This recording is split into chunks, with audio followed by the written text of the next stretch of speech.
All right. This is a good-looking group. Got some young explorers with us tonight, some new faces, which is always exciting. So let's find a good seat. So we had quite a lot of cancellations tonight because I believe more than half the world is sick right now. So I applaud you, the brave and the healthy, who were able to make it out here with us tonight. So thank you for coming out to the Explorers Club. By a show of hands, who's here for the first time? This is incredible. This is incredible, and this is a testament to our guest for this evening, the great Coyote Peterson, who is in the building tonight. And so I'll tell you a little bit about our club. This is a society that is a gathering of all the world's really field researchers. When we say explorers, we could be talking about astronauts. We could be talking about marine biologists.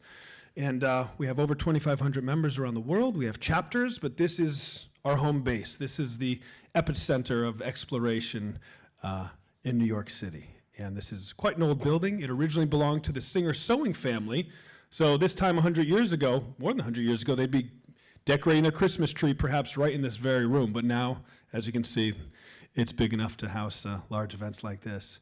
And if you look at our wall, one thing we're known for is when you go on a flag expedition. So I recently went on a flag expedition to northern Greenland, and I applied to take a flag with me. And you know, the flag you might take may have already gone to the top of Mount Everest. It may have gone down to the Marianas Trench. And it adds, as you can see, we've got ones, some are covered by the screen, but some have been to the moon, and they've been all over the world. And so these flags are a very big part of our club and the legacy and the stories that we tell. And a lot of people often ask, well, what is the difference between exploration and travel? Exploration is really traveling with purpose. So when we go out in the field, much like Coyote Peterson, we are setting out to broaden human knowledge with the things that we are trying to investigate. So hopefully we have some future explorers in the room tonight. Yeah, fantastic. Fantastic. So who wants to see Coyote Peterson and hear what he's got to say? Yay! Fantastic. Great. And my name is Justin Fornell. I'm a longtime fellow of the club, and I also host Unexplained and Unexplored on the Science Channel. So it's a fun show to watch, also educational. But not as exciting as the man who's about to come out tonight. But before he enters the room, we'd let you see some video clips about exactly what he does and how he does it. Dim the lights. And you can see the alpha male. In the pack mentality, it's always the alphas that are going to be the first one to feast. What an amazing experience, filming the jaguar. Let's move in a little bit closer. Two very big caiman. We officially have a couple of lines in the water. We're going to catch a big one today. We have done it. We have caught a true dinosaur. The white sturgeon. Got it! Giant hornet, 100%! Got one? I'm Coyote Peterson, and I'm about to enter the sting zone with the Japanese giant hornet. Here we go. The bull is right here. Stay, big boy. This is a display of territorial dominance right here. Oh, that's a hiss. Whoa! Snake is extremely strong. Please don't bite me, please don't bite me. Oh my gosh, this is the craziest feeling ever. Let's peel back the bucket and see what happens. Oh, wow. Full shot straight into my face. No nets, no traps, no problem. Oh, buddy, that is a good turtle right there. I think I just went to the bathroom in my pants a little bit. That might be the biggest eastern diamondback I have ever seen. Whoa! Good solid piece of meat here. There is blood flow. Oh, okay, I let go. Ah, no, it went for another bite. It went for another bite. Oh, there we go. Such a beautiful animal. You don't realize truly how big they are until you're literally right next to them. Wow, look at that. Absolute giant. What an ancient creature. This lioness right here in front of us is starting to move. And that is how you climb a tree to catch a monitor. Oh, I got him. I've got him. Oh my God, look at the size of that fish. How about that, boy? Holy cow. It always takes a little while before the animals get used to you, and then, of course, that's when the encounter becomes magical. I'm about to free handle the black widow spider. Oh, I thought she was about to bite. I'm Coyote Peterson. Be brave. Stay wild. We'll see you on the next adventure. Whoa, there it is! Oh, isn't that crazy looking? So gnarly. All right, here we go. Come on, buddy. Come get me. Wow, it is massive. It's like a battering ram. The second you see a scorpion glowing like that, you know exactly what it is. My right hand is in the school of piranha. Oh boy, thought I was about to take a bite there. If I run, you run. Ah, man. Oh, that was a bad one.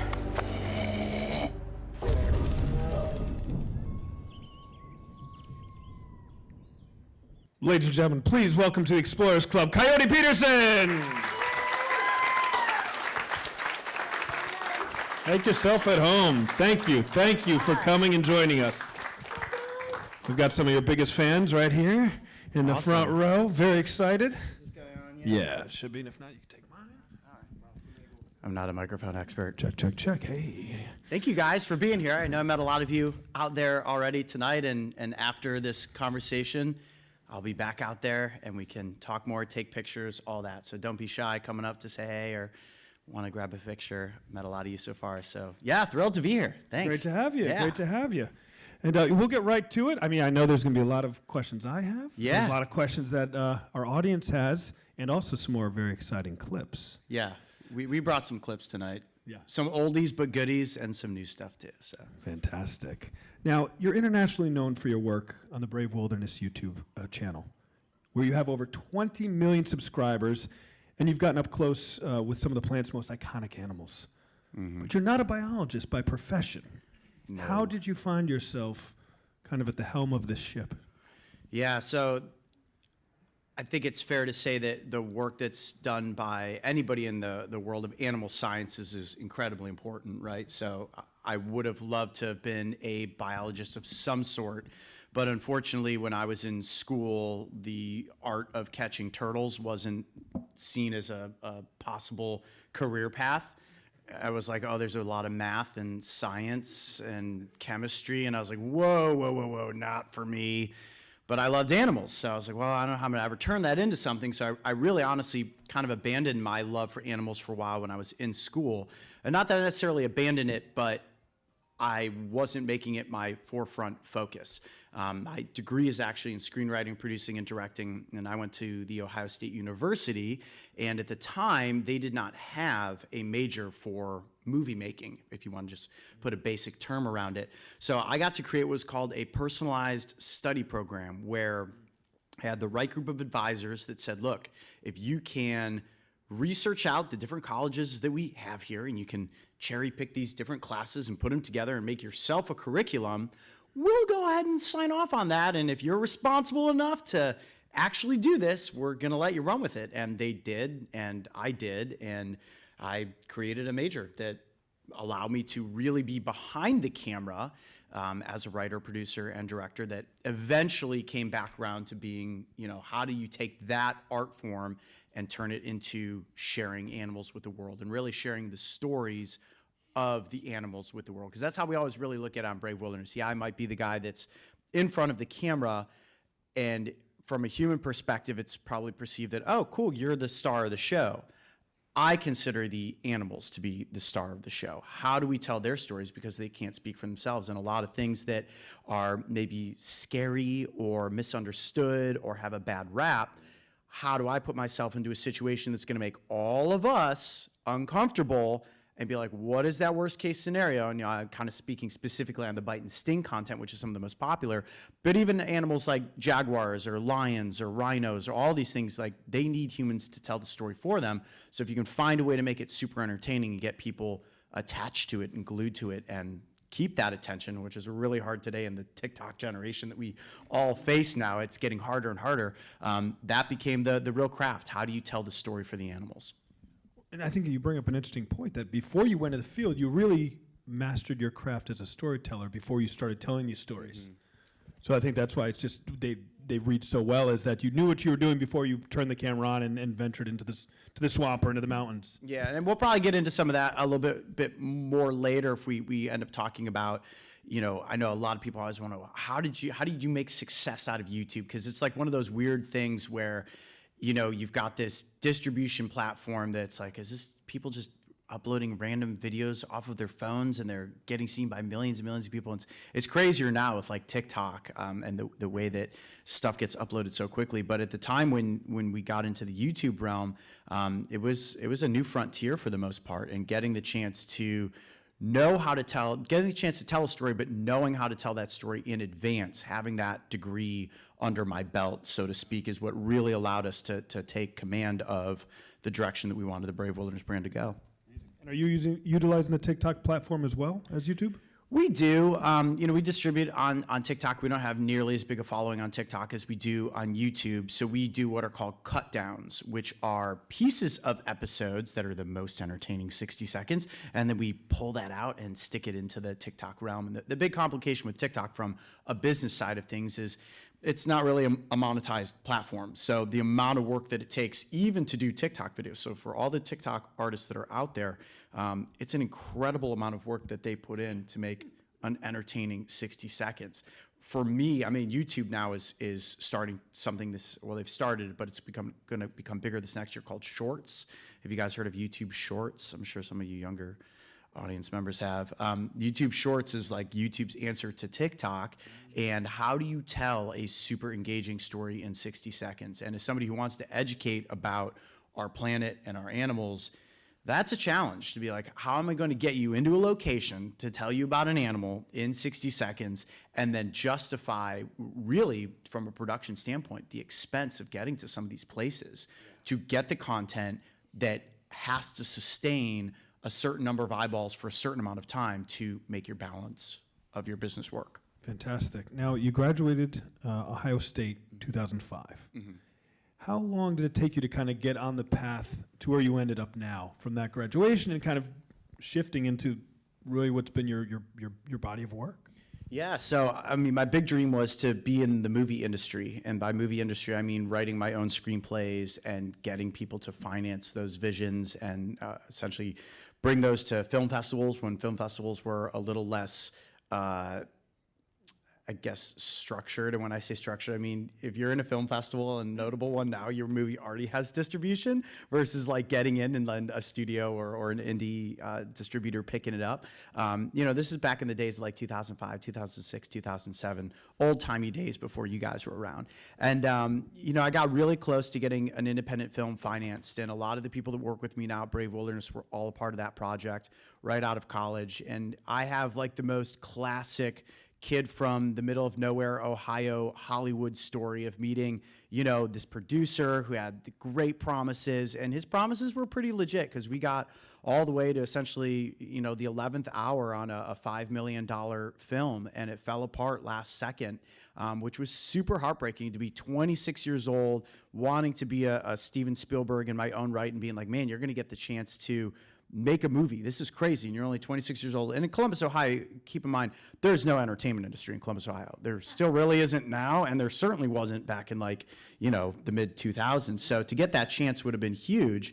And it didn't happen. And that was one of the biggest turning points in my life and my career, to be like, man, are you going to keep pushing for this dream? Because, then that's, for all of you, anybody, any age, but I always think of younger kids to that whole, what inspires you to drive your dreams forward, right? The whole concept of Joseph Campbell, if you guys know who Joseph Campbell is, the following your bliss. You're put on this planet to do something special. You have to know what that is, and you have to believe in it. And if you got the right team behind you, the right parents supporting you, doing what that is, you kind of have to go for it. But when you hit those roadblocks, when you get that close to being like, yes, $5 million, dude, we're gonna make a crazy movie.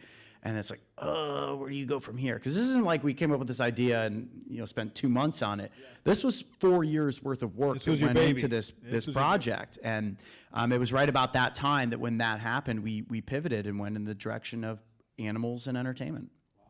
And for those who are the true fans, can you tell us what the original movie was about? I can't tell you a lot about it because it is still a movie that we plan on making at some point. And every year that goes by, I get sent from my manager, a list of films that are coming out, we kind of know in advance, because we'll approach different movie franchises, say, hey, let's do a brand deal, or is there something that we can, feature on Brave Wilderness? And we've done stuff with the Jurassic World franchise and stuff like that. So I'm always seeing movies before, knowing of movies before they come out, and there's that constant, ooh, I hope nobody comes up with this idea. And so far, nobody has. And it's a movie that takes place in the mid-'60s surrounding the Vietnam War era and dodging the draft, and sort of an adventure wilderness film that has some twists and turns that it's a cool story that is just, like I said, not been done yet. And to see that film on the big screen and really the way you want it to be made years later, would that be, I'm assuming that would be a dream come true? It's a good question because, I don't know, because movies are distributed so much differently today than they were even a decade ago. And now in the realm of the Hulus, the Primes, the Disneys, the Netflixes, it's like, how do you justify spending a small amount of money on an independent film to ever think it's going to be in a theater? I mean, that's just kind of the days of the past. It's like the Mastodon going down in the tar pit for the most part. Unless you've got, superheroes or giant robots, there's probably not a good chance you're going to get or 10 A-list celebrities. Yeah, doing cartoon voices. But I think a lot of people that like to tell stories are starting to also merge their vision into telling miniseries, which I love seeing the number of miniseries that are out there. I think as an audience, at least me personally, I've gotten exhausted on the Walking Deads, the Game of Thrones, let me dedicate a decade of my life to see a series. And those series are amazing, but where you've got this merger of the TikTok mindset of attention span and then greater storytelling, it's starting to merge into that mini-series realm, and I think we're going to be there for a while. Fantastic. Now, in 2014, Brave Wilderness was born into the public eye. Mm-hmm. Now, you, of course, like anything else, you started with 0 subscribers, 0 views, and today you have over 20 million subscribers, and a world record as the most watched animal channel in the world with over 4.7 views. 4.7 billion views. Yes, we have 4.7 views. I don't know what that 0.7 view was, but so over 4.7 billion views. How you went from this is something that was okay, hey, this is my second choice, I'm going to kind of get into this and see what happens, to now this is set history. Right.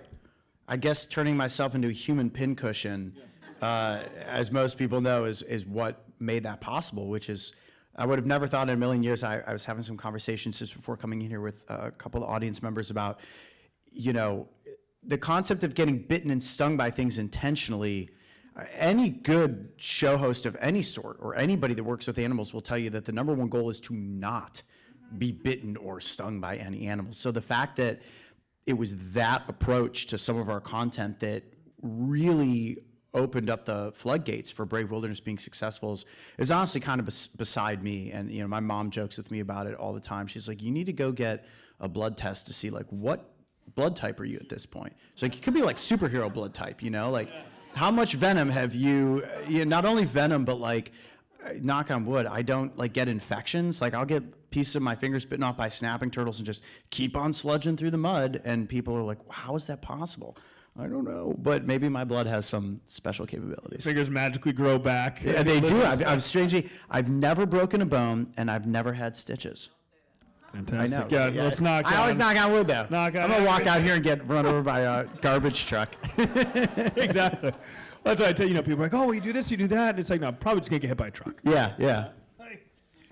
So what? Now it's a beautiful approach. You are engaging these animals, and in a lot of times, kind of getting their defense, set upon you. Right. What was really the first time you did that, and kind of what gave you that idea, and what was that experience like? If you could. Yeah. So there's 2 genesis points of like Coyote Peterson enduring the ridiculous world of entertaining pain for human enjoyment that makes animals exciting to watch. When we first started filming the Breaking Trail series, so anybody that knows Brave Wilderness knows that Breaking Trail was actually the name of the channel for a while before we shifted to Brave Wilderness, and I'll get into maybe more of that later. But we were miraculously got an angel investor to put in money to film our first episodes when Discovery Digital Networks, right around the time, so when YouTube popped off and people were like, holy cow, there's money to be made in digital distribution with ad dollars. Every major network was like, we need a digital distribution realm as well. And Discovery, Discovery that everybody knows, who owns Discovery Channel and Animal Planet and a gazillion other things, they started a branch called Discovery Digital Networks. And my business partner, Mark, and I got the chance to pitch to them. And they were like, we love your idea. This is amazing. And Mark and I are like, we're going to get our shot. We're going to get to make a show for the digital version of Animal Planet, right? And we were like, well, how much money can you guys give us? They're like, oh, we don't have a budget. We're like, what? How do you have an entire like digital distribution massive building. Like, it was like Google, like baby Google up in San Francisco. And you guys don't have a budget for us? They're like, well, we can give you distribution. We're like, fine, that's good enough. It's on the sign on the line. You know, but we're keeping the content. We're keeping the IP. They're like, fine, well, we're not paying for it. You can own it. Write that down, kids. You want to keep your intellectual property. It's worth a lot of money. And we went out and we got an angel investor to get behind the first 52 episodes. Discovery Digital was like, can we do 12? We're like, yeah, we'll do 12. We did 52 in the first year, and it was that consistency and cadence of dropping those episodes. We were doing like 3 a week for a while on the YouTube channel that just blossomed this thing into a whole new realm. But in the context of producing that stuff, we did an episode where I was intentionally quilled by a porcupine, which sounds like a horrible idea. Like, why would you ever put your hand into the butt of a porcupine? Would you do that? You would? I mean, you're supposed to say, no, I would not do that.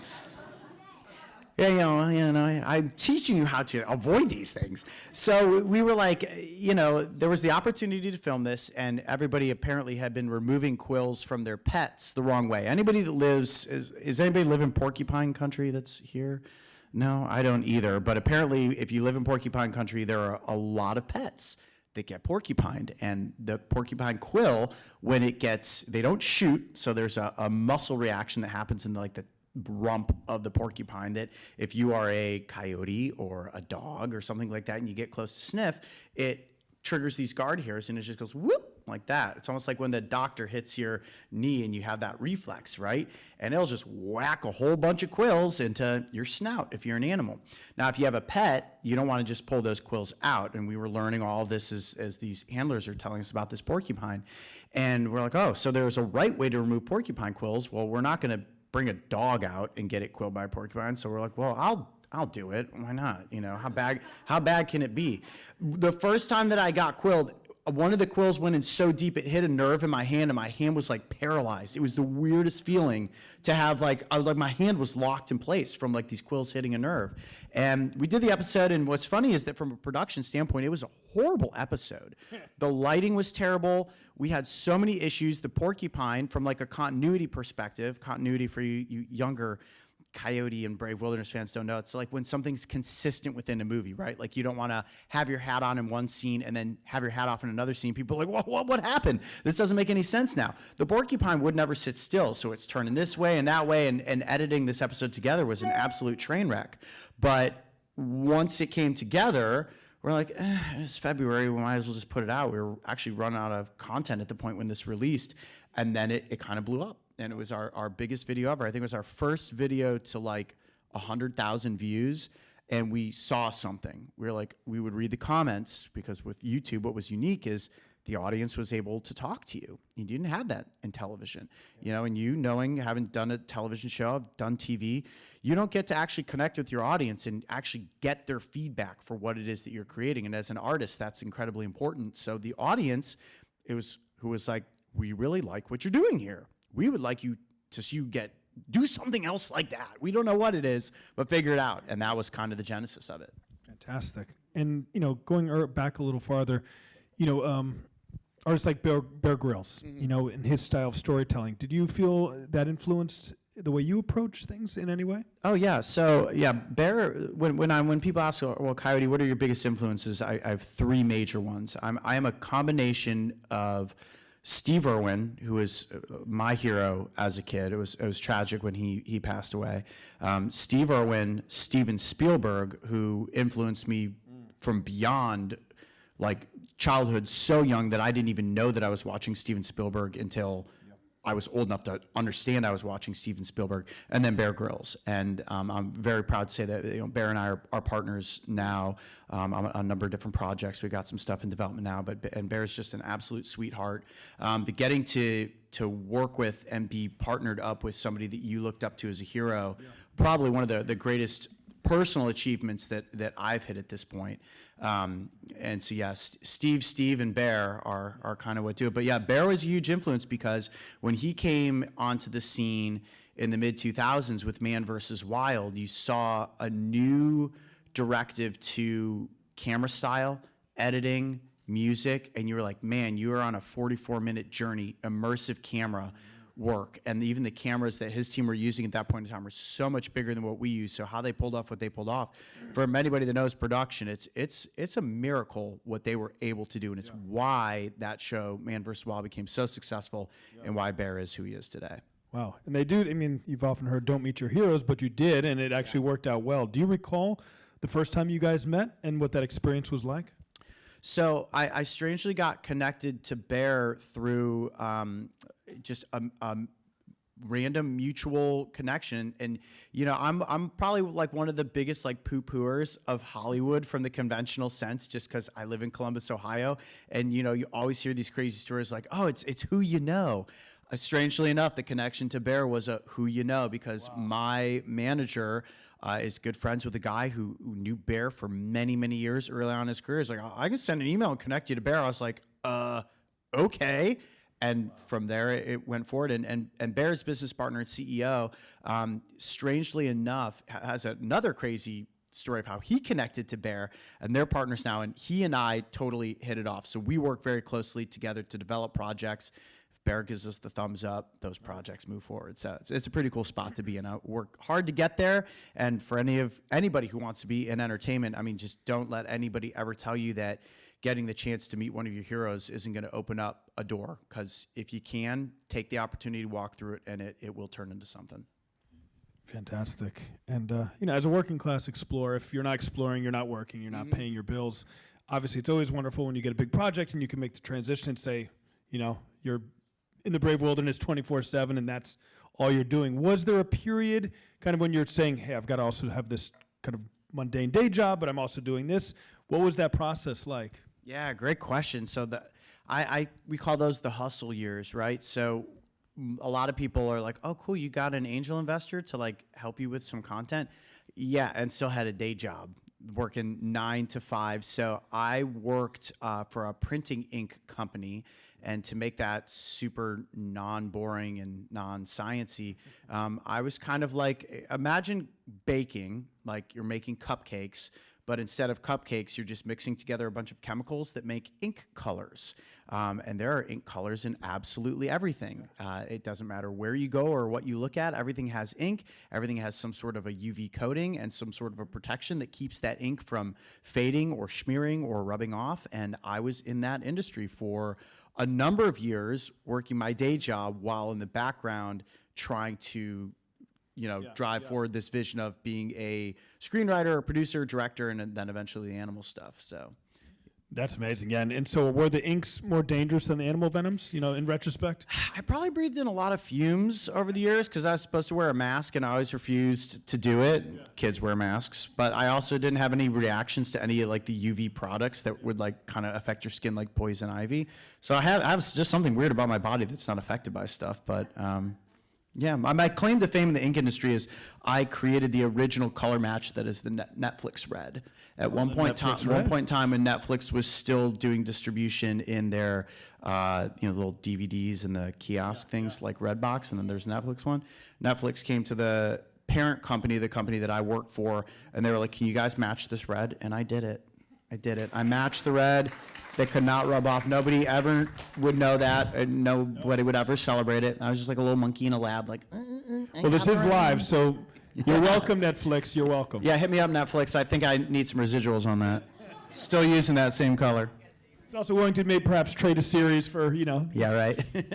Now, we had some videos that went viral in 2016. Mm-hmm. Any in particular that kind of you fondly or not so fondly recall, and we can share with the audience tonight? Yeah, so you guys want to see a clip? I feel like clips always like wake us up a little bit. So beyond the porcupine, the next big first viral clip, ridiculous idea. And the genesis of this idea was just a bad Instagram post, which I've made a few in the past, if you're familiar with the Bigfoot skull debacle. But the alligator snapping turtle is one of my favorite animals, and we made this random post when I literally, like, when we were all still sleeping in the same hotel room and, like, 4 people in one hotel room, which is a real thing for quite some time on Brave Wilderness. We made a post on Instagram. It was like, should I get bit by this alligator snapping turtle? And it was the biggest Instagram post of all time. And literally at midnight on like a Wednesday, we went to a Walmart that was open up 24 hours to figure out how to construct the thing that was going to go on my arm to make this scene possible.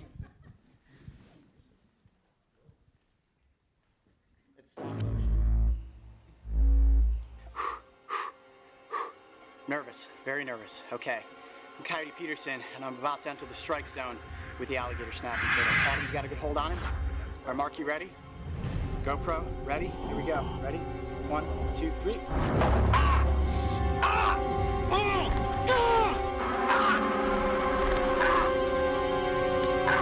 Ooh, I could hear crack in the bamboo. Oh, jeez. He's through into my arm. Jeez, it went right past the bamboo into my arm. Yep, he pierced skin. I can definitely feel it. I don't think I want to do that again.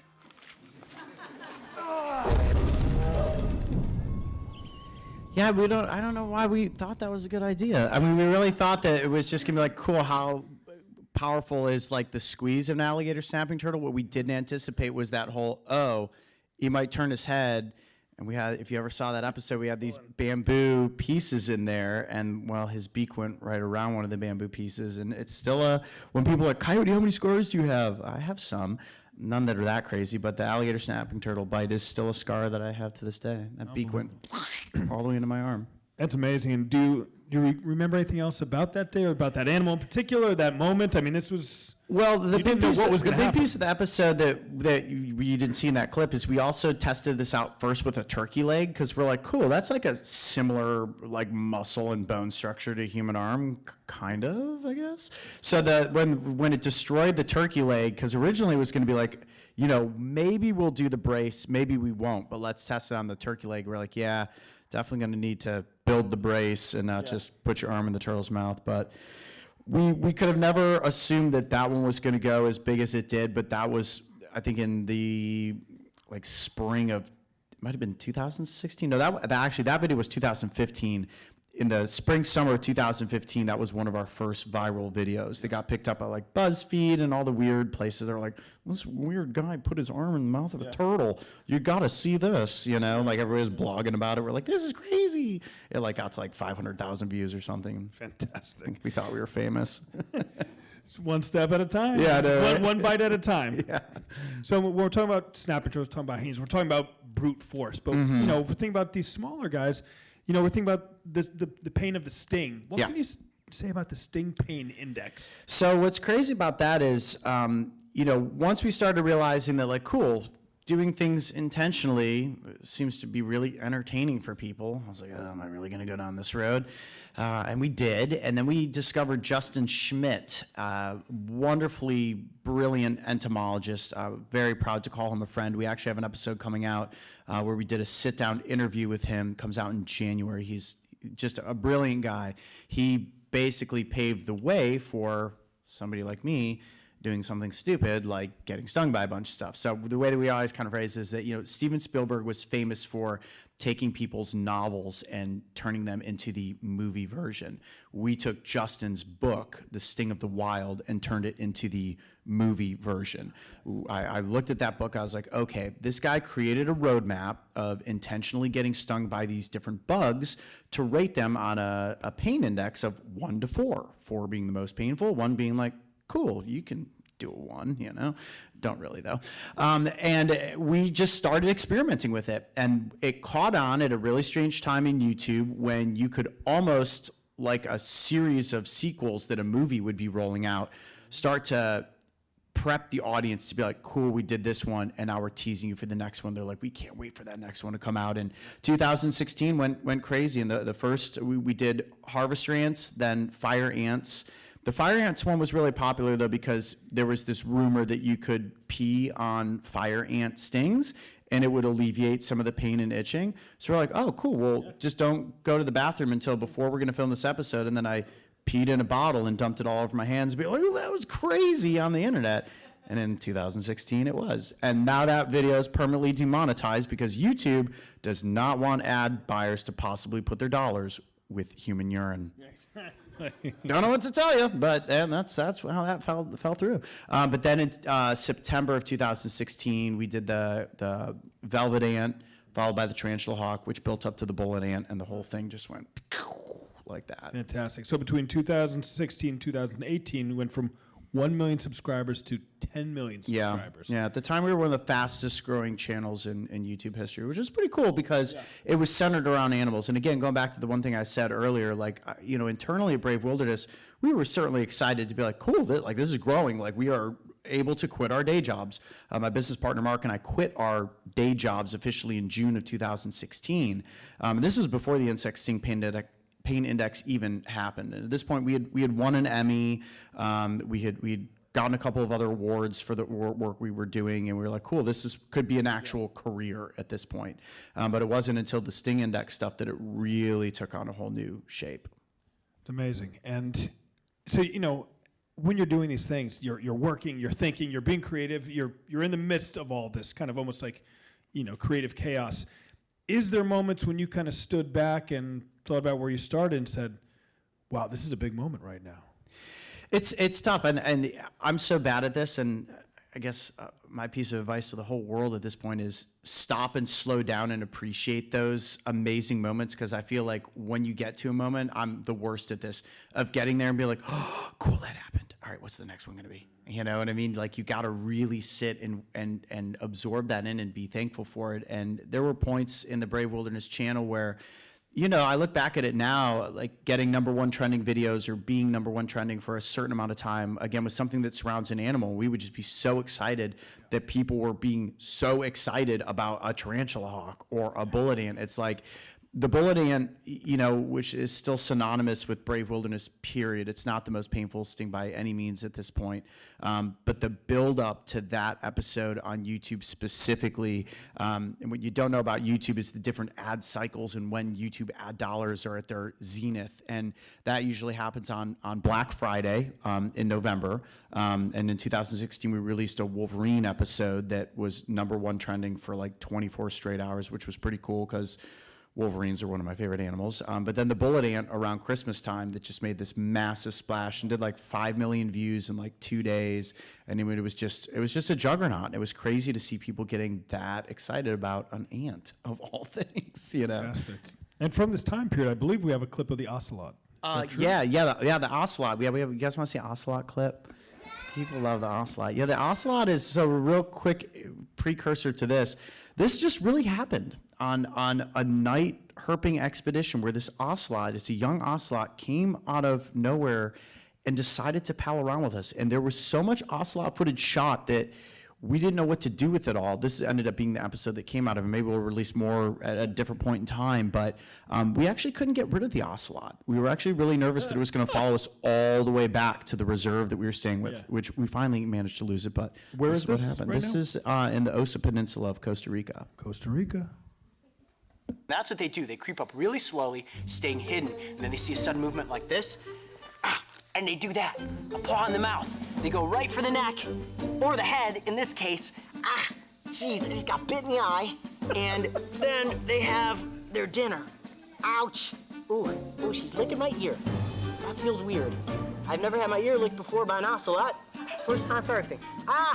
Yep, ooh, that's good. She's training right there. She's going for the back of my neck. Hopefully she's not gonna inflict that death wound. Ow, ow, ow, ow.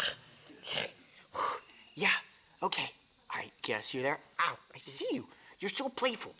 Now, if I was one of her litter mates, this is exactly how she'd be playing.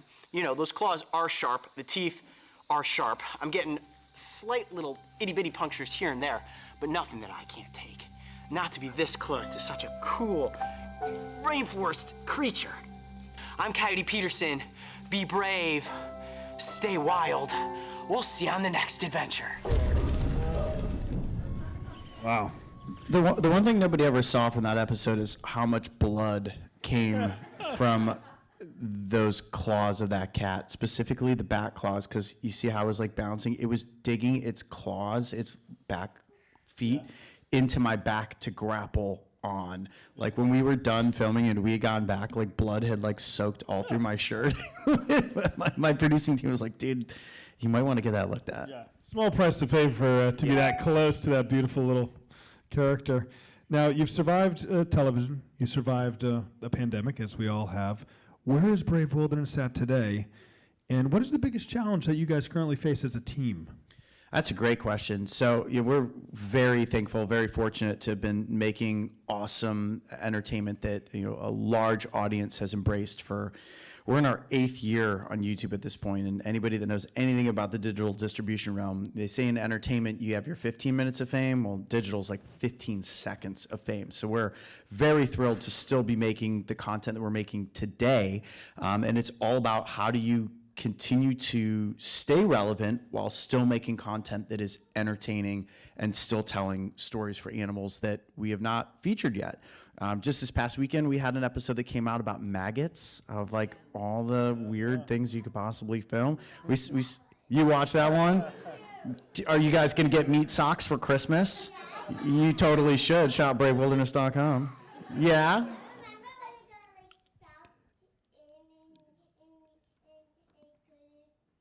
Yeah, because why? So what happened if you didn't see the maggot episode? 300,000 maggots, which you can order maggots from a maggot farm, in case you didn't know this. Did what? Well, have you seen the episode? Yeah, well, it kind of worked, right? It was entertaining. It's doing well. We ordered 300,000 maggots because we wanted to see whether or not maggots would eat human flesh. But to make it even more entertaining, no, they didn't. Some do, but they usually have to have a wound for that to happen. 8,000 pets of them? Man. Well, if you get meat socks for Christmas, just make sure they're not the meat socks that we made for this episode, which was my graphic designer literally sewed together chicken skin and bacon to make a meat sock that my foot went into and was in there. That's the thing I was most worried about. I was like, is it good for a human foot to be like baking inside of like raw chicken skin for 3 hours, which is how long it was in a maggot oven? Yeah, but for us, where I'm going with that is that for us, it's all about how do you find a unique way to make an animal entertaining? And if I were to say to you, maggots, you're like, there's no way. Actually, our original maggot idea, which was voted down in the office, was, and you guys, I'm just going to tell you guys this because I'm sure you're going to be very thankful that we did not do this idea. Just a couple seconds ago told you how Black Friday is a really big ad dollar day. Well, we were originally going to do a Thanksgiving maggot episode where we were going to take a turkey and put it outside in the summer in the heat and let flies naturally come in and lay eggs, which would then turn into maggots. And then I was going to put my feet inside the cavity of a turkey. And we're like, you know what? I'm pretty sure people do not want to see that on their Thanksgiving weekend. And my producing team was like, yeah, let's just order maggots. Yeah, the coyote put them in a carrying box. ducking was. Yeah, we didn't want to ruin turkey for everybody. I agreed with that one. So it seems as if for this whole, a lot of stuff you did on YouTube, you had complete creative freedom. This was something you guys were kind of run and gun, doing as you go, just the creative dream work going nonstop. Now, in 2018, you had the opportunity to work with Animal Planet with Brave the Wild. Mm-hmm. What was the difference between producing a show for a television network and producing it for YouTube? What were the differences in those experiences? Great question. So television is a much different monster than YouTube. YouTube was and still is in its own right the Wild West, where there's really not any rules as long as you're not putting something up that can't be monetized, like peeing in a bottle and dumping it on your hands for fire ants. I don't know why. But with television, we were in a very unique position because in all those years leading up to us getting and doing a YouTube channel, we pitched an animal adventure show to every network. I can't tell you how many rooms I sat in charismatically pitching why this was a good idea. And everybody was like, it's very cute that you can catch turtles. This is not going to work. And I was like, come on. Everybody. There was years of getting shot down. So when the YouTube channel finally became successful, all those people that said no all came back. And they're like, what about this? What about this? We must have been pitched at least a dozen different show ideas. And we had our pick of the opportunities, and we almost did a series for Netflix and that kind of leaked out within the managerial world of Hollywood. And then Animal Planet came to us and said, whoa, before you do this Netflix deal, let's talk to you about what we could do together. And long story short, it ended up being the right deal because of this type of creative freedom we were able to get with the show. And for us, that's what was most important. We didn't want to create fake drama. We didn't want to create staged scenarios.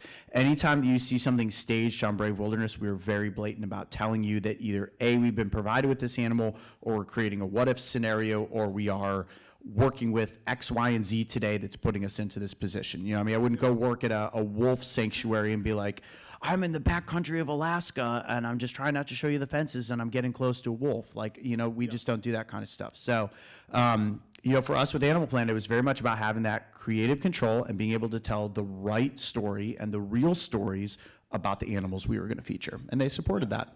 Good. So overall, that was a positive experience. Oh, it was a super positive experience. I mean, really, probably the biggest reason Brave the Wild did not continue beyond its initial 18 episodes was really the pandemic. The show launched, literally was in the process of launching as COVID was launching. So we were fortunate in that we got it filmed before everything shut down. But when you're doing an international show, which Brave the Wild primarily was, and the whole second season was completely outlined. I mean, we were already had location partners, like we were already full on in development into season 2, and then it was like, and figure out a way to make content in Ohio, you know. Yeah, so right. yeah, kind of just came to a screeching halt. But I think that is also an interesting transition is, you know, kind of these tough situations are the mother of creation. So what did you do at that point where you've got the show, you already have this amazing international following, and now you essentially can't travel outside the country. The show's on halt. What was your next step to kind of keep things moving? Well, for a television show, you know, television is based on budgets and schedules, and they're very regimented, and you have to have content that is going to be as engaging as possible. And when you're spending the kind of money that you do on television, it's got to be international. So we said, well, let's go back to the roots of what we have always been, which would not work for television because YouTube, you're telling shorter stories. And even with the Animal Planet show, we convinced them to do 22-minute episodes versus 44-minute episodes. And we were the first show at that point to be able to get that sort of leverage to say, look, we know that a younger age demographic does not want to sit here for 44 minutes and build up to the last 2 minutes of being an animal. Like, we need to give multiple animals all within 22 minutes. Like, if you're not seeing 5 or 6 animals in 22 minutes, forget it. You got something else to do on your phone, or you know, something must be scrollable. So we went back to the YouTube construct of, you know, what is a 6 to 15 minute episode on any subject matter that we could possibly travel to and film with in the COVID realm. And it was a challenge, but we managed to make it work. And actually those pandemic years were some of the most successful YouTube years on the Brave Wilderness channel, strangely enough. Fantastic. And I mean, obviously, it's always great to go to a big network, but of course, they've got big power, they've got big lawyers. So you were able to kind of protect your intellectual property so you could still go to YouTube where you really got your start and not say, oh, I've got this big show, now I can't even go back to my real bread and butter. Yeah, well, the biggest advice that I've always given to anybody that wants to get into the entertainment industry, and it's going to be any business that you want to start, properly protecting your intellectual property is the most important thing you can do. And people are like, Coyote, where did you guys spend your first money when you had it? Lawyers. Making sure that everything we do is buttoned up so tight, because the intellectual property, which you'll learn about someday, becomes the most valuable thing that you have down the road for being able to license that content out elsewhere. And to just not have anybody else be able to say to you, yeah, we think you should be over here doing this or over there doing that. So that was a very fortunate thing for us within the YouTube space, and it allowed us to constantly pivot and be malleable to trending times, whether there was a subject matter that we wanted to film an episode on. I mean, there was one point where, I don't know if you guys remember the big murder hornet craze. Does anybody remember when the murder hornets were going to invade the United States, and every news outlet was like, oh my gosh. And I was like the only human that had been stung by a giant hornet at that point. That video came back after the fact and just blew the whales off with popularity. And then we made another episode just randomly of me sitting in a room telling you the 10 things that you needed to know about murder hornets that ended up going viral as well. So it's just taking those small moments and opportunities to be able to work with a team that can make decisions quickly versus a big bureaucracy of like, oh, we got to budget this and we got to think about this and maybe over here you should think about that. No, we can just do anything anytime we want. Fantastic. Now, obviously, this is family-friendly viewing. We've got some young viewers here, and you know, and I'm sure it's not easy to make things that are going to please a mass audience. You know, we have just certainly, not everyone's always going to love the show. Yeah. No matter how perfect it is, there's always going to be somebody who's be a naysayer. How have you handled naysayers? How have you, have you ever had to make corrections on episodes? Great question. Where there's been naysayers, the biggest flubs in the history, and when I say flubs, I mean missteps that we have made as a brand. Everybody's going to make it sooner than later. Always come in promoting an episode before it comes out through social media. So a Facebook, an Instagram, or like a TikTok post that doesn't have full context for a video, where somebody sees something and they're like, oh, you didn't have permissions to be there, or you shouldn't have been doing this, or you didn't really find a Bigfoot skull. I think I was talking about the Bigfoot skull thing, which I'm happy to answer questions about. That was a huge social media debacle that was not intended to be. And April, you got to be a part of all that in Brazil. It's all about like being strategic with how you release content, and we learn a lot with every single thing that we do. And for any brand, any business, you're going to have missteps along the way. It's about learning from those missteps and saying, okay, cool, listen to the audience, see what they like, what they don't like. And when it comes down to the naysayers, you're always going to have people that, a large percentage of audiences is like, yeah, Coyote, we want to see you go through painful experiences. We don't want to see you tell this story or that story. But, we try to make as much of a mix of content as we can that we consider family and brand friendly. And again, growing up with the Steven Spielbergs and George Lucases of my generation, I saw that their success came from making content that adults were captivated by and that kids wanted to become. And that's what kind of created me to be like, how do I make one of those? And that's what we're trying to do. Fantastic. And I mean, just in terms of your personal energy level and how much you've put into this work over, the last decade or so, you're on the front lines, you're doing the work, you're getting stung, you're interacting with the animals, you're doing the research, you're a filmmaker, you're truly a renaissance man of your craft. But obviously, none of this is going to be successful without the proper marketing. Mm-hmm. And I think for people watching, especially young explorers, young filmmakers, any advice you can give in that capacity? The biggest success, like the way that we've crafted the success of Brave Wilderness at this point really comes down to, and I always say these 3 points, and I wish that it didn't go in this order, but it's consistency, quantity, and then quality.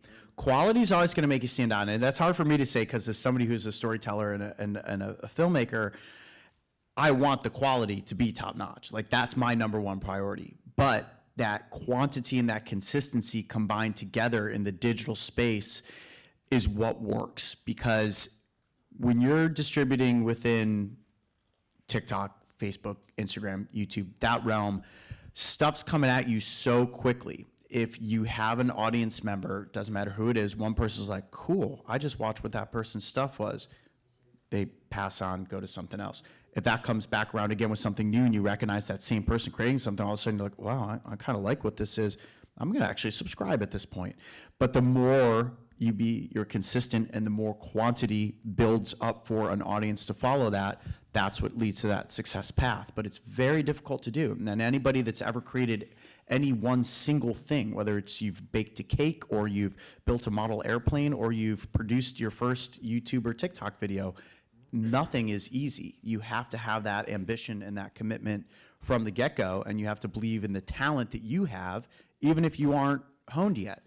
They always say, the phrase, practice makes perfect. There is no perfect. You will never create perfection within an artistic realm.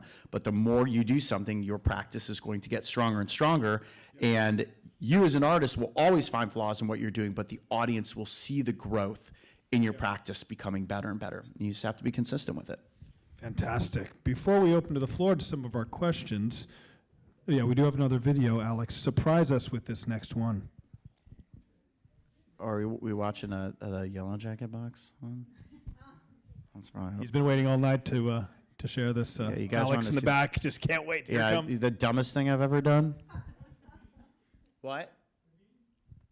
Yeah, the Yellow Jackets that look like bees, but they're not.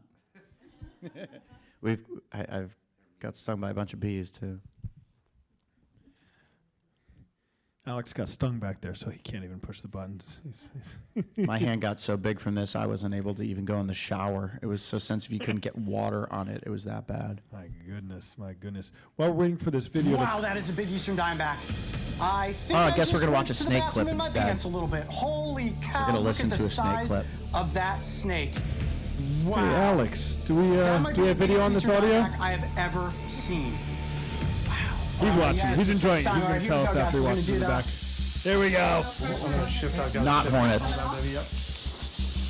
Take just a step back here. No pressure yet. Wow, that is a big Eastern diamondback. I think I just went to the bathroom in my pants a little bit. Holy cow, look at the size of that snake. Wow. That might be the biggest Eastern diamondback I have ever seen. Wow. Yes, it's time. All right, here we go, guys. We're going to do the... No pressure. I'm gonna shift. I've got to shift them. Hold on, baby. Yep. Take just a step back here. No pressure yet. The most dangerous job in the United States right here, folks. Just a little now to keep them on the table. I'm gonna shift him a And little turn it bit. off. Yep. Carl, you're unbelievable. The focus that it takes, guys, to perform what this is. Don't change anything. You're good. Easy. Okay. All right, I got the backside. Wow, that is a very, very strong snake. Unbelievable muscular power without the body. Okay, you guys good? Whoa! That was a serious venom yield right there. My goodness. Wow. So not the yellow jacket box, but what's interesting about I think we meant to show that earlier is talking through the pandemic times. The snake venom milking stuff we started doing. We filmed those episodes in DeLand, Florida, and Carl, who you saw there handling the Eastern diamondback, this guy milks snakes every single day for his job. And you want to know what's crazy is he is deathly allergic to snake venom. So every time that we shoot, before we shoot, he goes through the same, it's so funny, his protocols for what we have to go through and what to do if he gets bitten. And it's mind-boggling how calm and collected he is to know, like, if anything venom-wise gets into him, it is a 5 alert emergency, like the emergency centers there know to send an ambulance to a certain part and get the helicopter ready to like get him in or he's a goner. And he milks all the world's most deadly snakes. And you've been up close with some of these animals, and it's absolutely, it's a very real danger. And Yeah. obviously even with someone like Steve Irwin, who's one of your idols, these are very dangerous animals through evolution, through their abilities. Before you shoot any of these episodes, are there ones that kind of have kept you up at night of like, I want to do this, I want this experience, but I am putting myself into a really possibly bad situation? Well, with an episode like that, like you saw there with the milking rattlesnakes, we're obviously in a controlled setting. These are animals that are in captivity, but they're being provided with the right foods that allow their venom to develop the way that it would. And an Eastern diamondback rattlesnake is never going to go out of its way to try to intentionally bite a human. They use their venom, obviously, to subdue their prey. It can be used as a defense as well. In the Eastern diamondback, you could see how much venom came out of that snake. I mean, that is a venom yield that will unquestionably kill multiple humans if you were to take that kind of venom. So it's always going to be a medical emergency, but these snakes want nothing to do with humans. And that's the big thing we try to say with all of our episodes is that even though you see me putting myself into these situations, these animals are doing their best to always avoid having to use their defense mechanisms. Only in a worst case scenario are they going to use them. Wow. And you have over 700 videos that you've done. 700 videos. You've traveled the world. You've encountered animals, I'm sure, as a kid you dreamed about, you know, even just seeing in the wild, never mind really interacting with. Yeah. And then you do something like this. Then we do something like this. I don't know. My eyes look like that already. I probably know what's coming. So this is the most recent big video that we did, the Yellow Jacket box, if you didn't see it. 1, 2, 3. Here we go.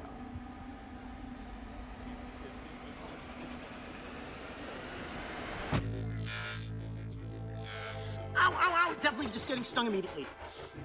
Ah! Ah! Ah! Yep, a lot of stings really quickly. All right, guys, I'm not gonna be able to keep my hand in here very long. Oh! Okay, my hand's gotta come out. Hand's gotta come out. You guys are gonna have to run because these things are gonna be swarming Here, everywhere. let's put the door back in. Okay, the Here, door. Help, you got it? Here. Okay, this was a bad idea. Bad idea. Put the door in. Oh, right there. There. No, it's not in the slot. Right there. Right there. Okay, put it in.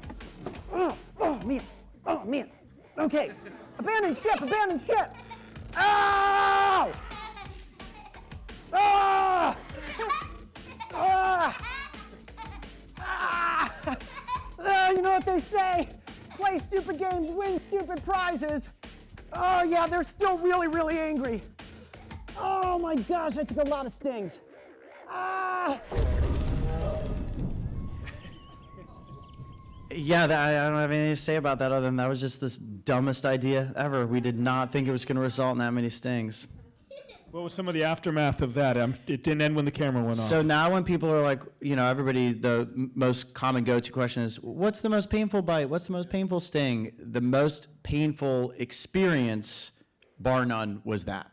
So you have to remember, that is, I took about 100 stings in 10 seconds because yellow jackets can sting again and again. And what yellow jackets will actually do is they will, once they're like, oh, cool, something's not swatting me away, they will work their stinger in and they will just sit there and pump venom into you, right? So several of them did what that is. And for 36 straight hours, I was in unstoppable pain. And my hand swelled up to at least double in size. And I have some sort of nerve damage in my arm now too, which, my bad. Well, a little earlier you mentioned your mother. Do these things keep her up at night before you do them, after you do them, or is there someone else who worries in your life? Clearly you can't worry because you have to do it. My mom, what's funny is that my mom is kind of the genesis of the insect sting pain index because she told us about the harvester ants originally that were in her backyard. And actually, we've got another harvester ant video coming out in a couple weeks. We went back to the origin of the sting index because I put my hands into the mound of harvester ants. So we needed to do something for a sponsor. We're like, oh, cool, we'll go do harvester ants again. And we did feet in the harvester ants. And we tell a little bit more of the genesis of where this all began this many years later. And that was my mom that had gotten stung by a harvester ant. And she was like, watch out for that harvester ant mound. I got stung by one. It's really bad. We're like, ant? What are you talking about, Mom? And we went out. We're like, oh, this could turn into an episode. And that was the first sting episode we ever filmed was the harvester ant. So your mom, who you'd think would be worried, was actually the inspiration for all that we've seen. She gets a kick out of it now. She's like, do you think you'd be where you were today if I hadn't mentioned to you that I got stung by one of those? She wants her credit where it's due. So good for her. Love you, Mom.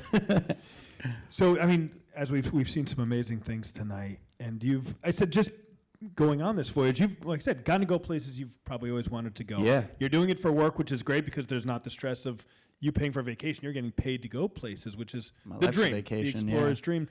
Where would you like to go next? What is kind of looking forward, not only just success-wise, but just your personal voyage? Mm-hmm. What do you want to get stung by next? What country do you want to do it in? Well, hopefully, I know I always say, all right, I'm done getting stung by things, and then something comes up where I do get stung by something, inevitably, because we realize that the audience just wants more of that. But the big dream location for me is Komodo Island. I really want to film Komodos in the wild while Komodos are still there.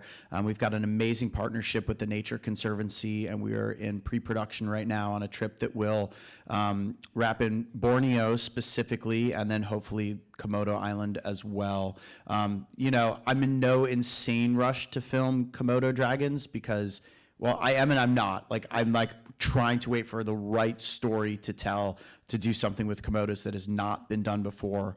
So we've been very slowly and methodically figuring out, all right, what is this story that we're telling about Komodos that'll be different? So that's probably my biggest one. Fantastic. And Alex, is that all the clips before we open the floor up? Yeah. Yeah, anything you'd like to say before we open the floor to our friends here? No, just I was so appreciative of you guys all being here tonight, and hopefully this little more behind the scenes look into what we've done with Brave Wilderness is educational, and maybe some of you younger kids out there that eventually might grow up and, you'll be making content in a holographic universe, and I'll be watching you guys chase around holographic animals and hopefully not getting bitten and stung by stuff. But, I'm very fortunate to have the amazing team that I have in Columbus and just a wonderful audience that continues to support this sort of content. And again, the way that we really look at it at the end of the day is they're there for the animals. I'm thrilled that I get to be sort of the vessel that brings the story, but people continue to celebrate animals and the outdoors and our planet, and that at the end of the day is the big goal. Fantastic. Quick round of applause, and then we're going to have a few questions. Thank you so much for coming out, Coyote. My pleasure. So what we're going to do is, if you have a question, raise your hand. I will call on you, and then I will repeat the question so that everyone, the millions of... Oh, we have a mobile mic. This is fantastic. Okay, we're going to start over here. Please tell us your name and tell us your question. Luciana, and did you like animals when you was a kid? Yes, I loved animals when I was a kid. The first animal that I ever caught was an American toad when I was like 4 years old. My mom let me keep it in a shoebox for one night, and I was heartbroken the next day when she's like, you got to put it back in the storm drain where you found it. I don't know what it was doing in the storm drain, but I love that toad. Did the toad have a name? Bufo. Bufo. Right here, this young explorer.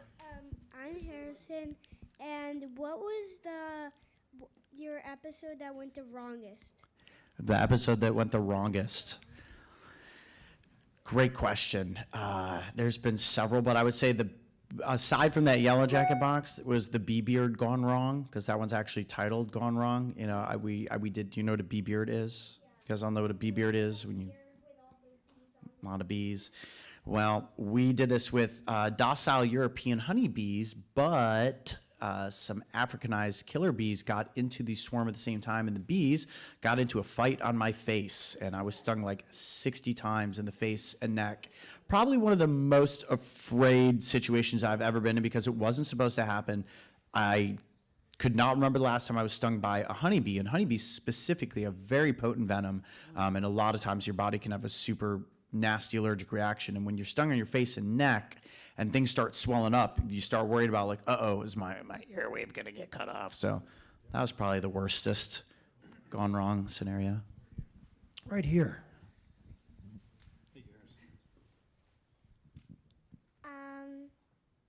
What's your name? Alexandra,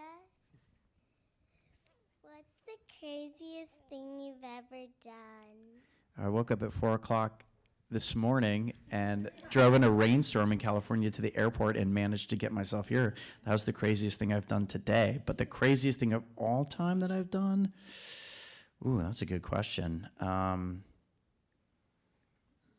don't know. I don't know what the craziest thing is. I'll have to come back to you on that one. Yet to come. Yeah. Then maybe the craziest thing is yet to come. How about that? A few more questions. Here we go, over here. Big K question. Hello. So I think in one of the episodes, I think it was the velvet ant, you're mentioning that you're trying to control your heart rate. And I'm just curious to know, like, how important is it for you to do this when you get stung, and how did you learn to do this? I've gotten better at it over the years. That's actually a really great question. So, you know, calming your nerves before doing something like that, because there's this difficult balance of being in pain and then saying stuff that makes sense on camera, and also not swearing, because I'm famous for not swearing on camera, where most adults probably would say all of the swear words in the swear world, dictionary world. So for me, it's very much about paying attention to like what's happening with my body. Every pain scenario is going to be different based on the type of venom that it is, because different venoms trigger different aspects of the body.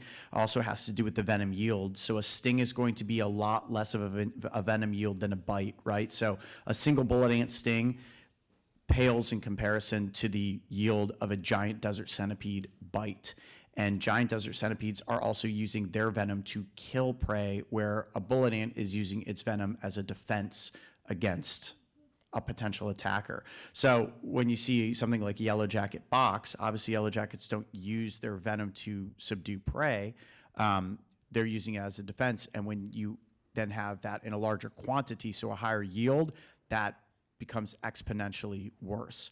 And in that situation specifically with the yellow jacket box, I mean, my heart went really fast, and the adrenaline rush from that gave me a splitting headache within a matter of minutes, and I was super out of it, like almost like you reach like this euphoric state from pain, but when you have certain pain that doesn't alleviate itself, and I've experienced that 3 times, the Gila monster bite, the giant desert centipede, and that yellow jacket scenario. Because we always, anytime we've all experienced some sort of pain. You burn the edge of your finger on the side of the oven, you hit your thumb with a hammer, you get a paper cut, you know, whatever it might be. you're waiting for that to stop, that initial like, oh, cool, my nerves are firing off. When that doesn't stop for hours on hours on hours, it becomes like you have to put yourself in a meditative state to just be like, you got to embrace this, because Advil, Tylenol, you know, adult beverages, nothing stops it. Any other questions? Oh my. All right. Okay, this will be the round of questions. I think just pass the mic down that road. Yeah, just pass it around. So I was wondering what your pre-production process is like in terms of picking which animals. Do you like choose the animals, or do like conservatories or wranglers like reach out to you? So how does that whole thing work? Great question. It's a combination of all those things. Sometimes we'll have organizations reach out to us and say, hey, you know, we like what you've done with X, Y, and Z species. We're working with this. Do you think you could craft a tale around it? We're always the most excited to work in those situations because we're getting to tell somebody else's story that they are wanting to share for either a specific species or a conservation initiative. We listen to the audience a lot. We look online to say, hey, what have you guys been requesting? We've got an episode that comes out this next week with a mantis shrimp that has been a requested episode for a very long time. And sometimes episodes just come together on location because you'll show up for one thing and we might research 15 different species. You get to a location, you end up realizing that you didn't find any of those 15 species, but you found 5 other of these things. And you're like, cool, well, time to turn that into an episode. And if it seems like it's going to be entertaining, we will go for it. Thank you.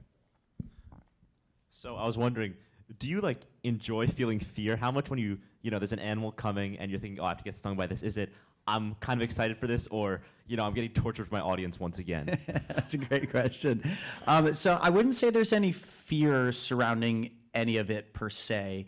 From the storytelling perspective, like when we find something, I mean, honestly, the Yellow Jacket box is a great example for something that like went horribly wrong in that like I didn't realize I was going to go through that much pain, but it was very strategically produced, and for years we've been waiting for somebody to reach out to us and say, hey, we've found a yellow jacket nest that's a big one, and a friend of ours in West Virginia had stumbled upon this nest, and he sent me a phone video of where this was. It was like in kind of in the middle of nowhere, but still in somebody's backyard on this hillside. And you know, my friend Big Tim sent me a message. He's like, Coyote, I think I found the nest you've been looking for. He's like, I've never seen this many yellow jackets. And we're like, okay, well, the real purpose of that episode was us trying out a bee suit versus the yellow jackets, and can yellow jackets sting through a bee suit? Yes, they can. And we thought for the grand finale, put your hand into the box of bad idea, right?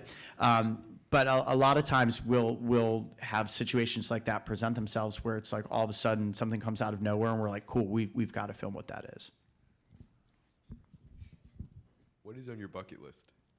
Bucket list in the world of animals specifically? Just in general? Just in general bucket list.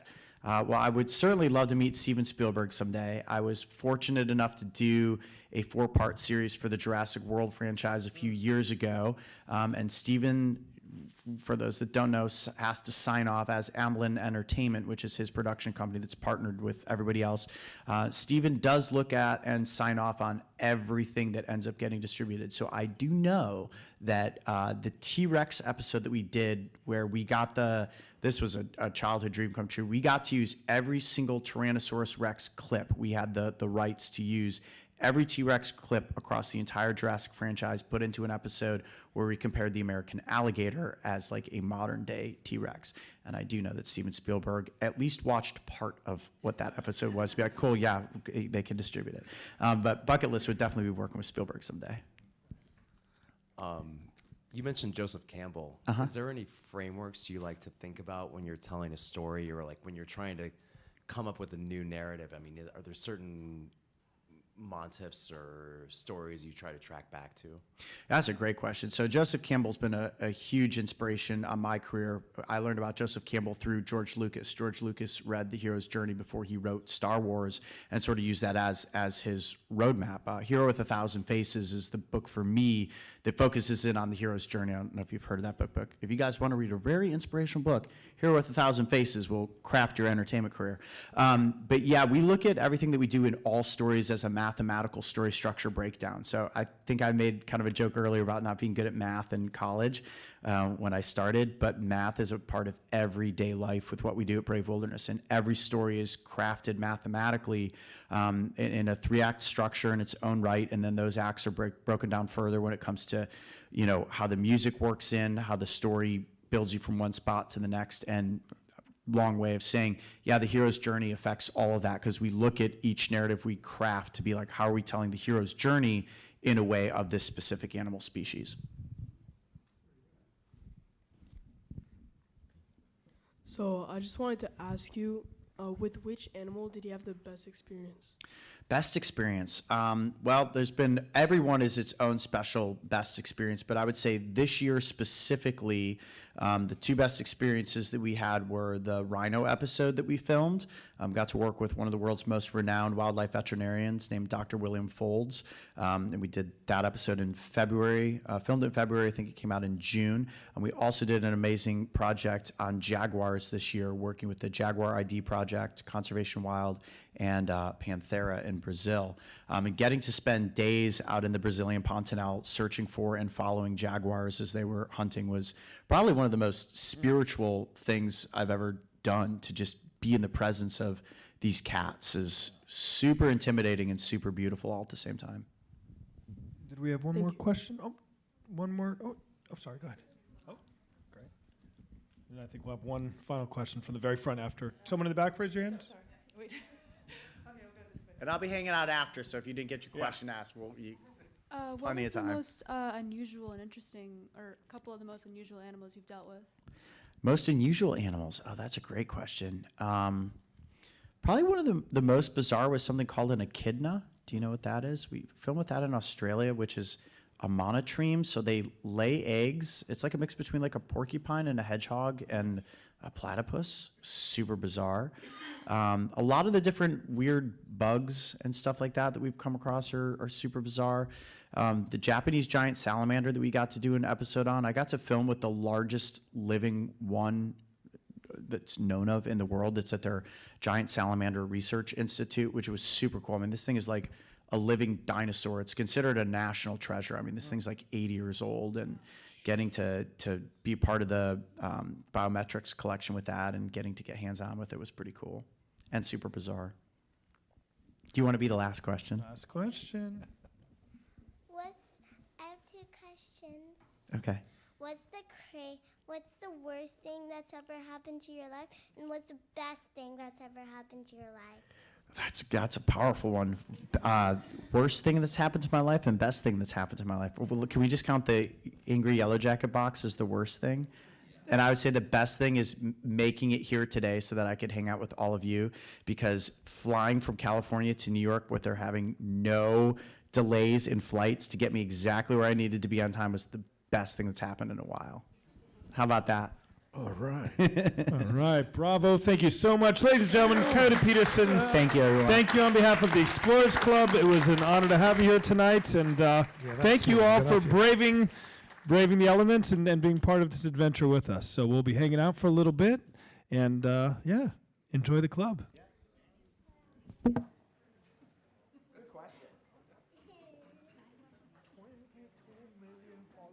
Yeah, wow. Yeah, getting up there, working on it. I was gonna leave my coat here for now, if that's cool.